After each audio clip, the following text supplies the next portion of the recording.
परमात्मा ने बड़ी कृपा करके भक्ति की सरिता में स्नान करने का अवसर दिया मनुष्य तन।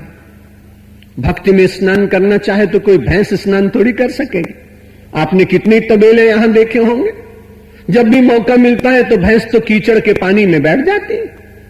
केवल मनुष्य को ही अधिकार प्राप्त है कि वो शुद्ध जल में स्नान करे, शुद्ध विचारों में स्नान करे, भक्ति के सरोवर में डूब जाए, भक्ति के सिंधु में अवगाहन करता हुआ उसमें निमज्जित आमज्जित होने का प्रयत्न करने लगे। ये मनुष्य को अधिकार दिया गया। गोस्वामी जी महाराज कहते हैं, अरे मन, तू इतने दिन से भक्ति करने के बाद भी विचलित होता है? ऐसी मूढ़ता या मन की परिहरि राम भगत सुर सरिता। परमात्मा की दिव्य भक्ति की सरिता को छोड़कर और ओष के कणों को चाटकर अपनी प्यास बुझाना चाहता है। हिंदी में ओष के कण जिनको आप कहते हैं, गुजराती में उनको झांकर कहते हैं।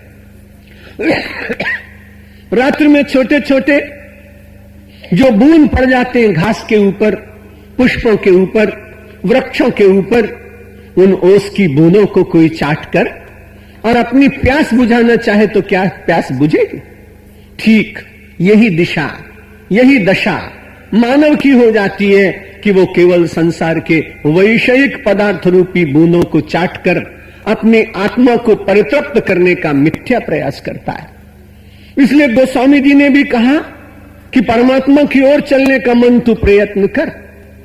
भगवान ने अर्जुन को कहा, संग दोष से अपने को बचाने का प्रयत्न करो। जो लोग बहुत ज्यादा कामनाओं की चर्चा करते हैं उनके साथ बैठो तो सही, पर बहुत ज्यादा उनके साथ संबंध मत रखो, क्योंकि वे आपके शांत मन के भीतर किसी नवीन कामना को जागृत करने में सहायक हो जाएंगे।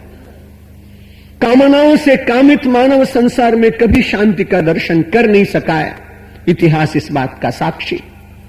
जिन लोगों ने संपूर्ण कामनाओं की पूर्ति में ही अपने जीवन के संपूर्ण क्षणों का उपयोग किया हो, ऐसे कुछ लोगों का इतिहास अपने आप देख लीजिए।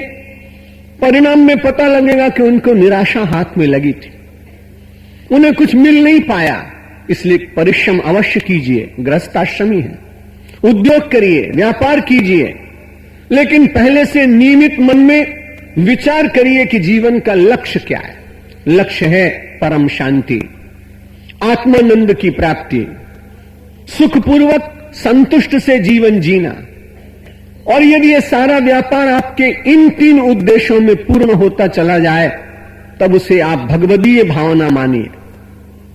और यदि इन सारे तीनों उद्देश्यों में आपको समय ही न मिल पाता हो और रात दिन बहुत प्रयत्न करने पर भी आपके स्वप्न पूर्ण न हो पाते हो, तो आपको थोड़ा वैराग्य की ओर, विरति की ओर, विवेक की ओर चलने का प्रयत्न करना चाहिए। जिन विचारों से, जिन ग्रंथों से, जिन व्यक्तियों से आपके जीवन में संग दोष से विकृत भावनाएं उत्पन्न होती हों, दूषित भावनाएं उत्पन्न होती हों, उनसे बचने का यत्न करना चाहिए। और आप ये निश्चित मानिए कि थोड़ा प्रयत्न करने से भी यदि आप भगवान की भक्ति करते रहें और उसे देना होगा तो उतने में भी वो देगा। बहुत हाय हाय करने से मिल जाएगा ऐसा कुछ होता नहीं।